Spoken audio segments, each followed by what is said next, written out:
Piolo Pascual at Sam Milby na huling magkasama sa hotel. Ganap nang isasara sa publiko ang Sofitel Philippine Plaza Manila sa darating na Linggo, June 30, 2024.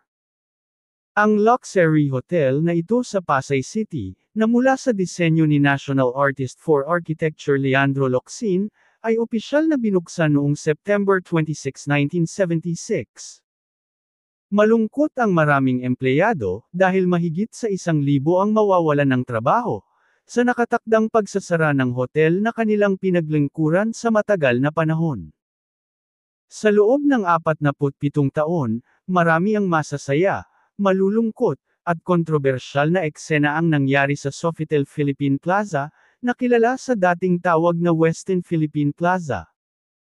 Hindi malilimutan ng isang aktres, na dumalo sa kapihan sa Maynila sa Philippine Plaza noong 1993, ang pagmumura at paninigaw sa kanya ng isang kontrobersyal na showbiz personality.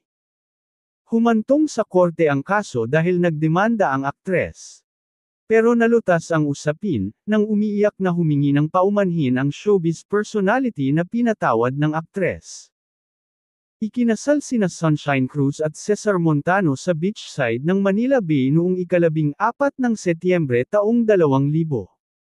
Nag-check-in sa Sofitel ang aktres para sa importanteng araw sa buhay nila ng kanyang dating asawa.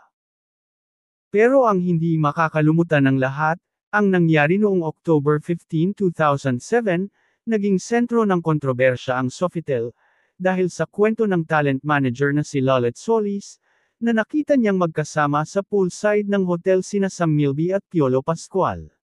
Dito nga na isyo, na mayroon umanong relasyon ang dalawang aktor.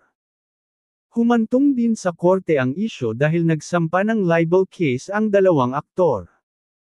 Pero iniurong nila ang demanda nang humingi ng public apology si Lolet Solis, noong Mayo taong 2008.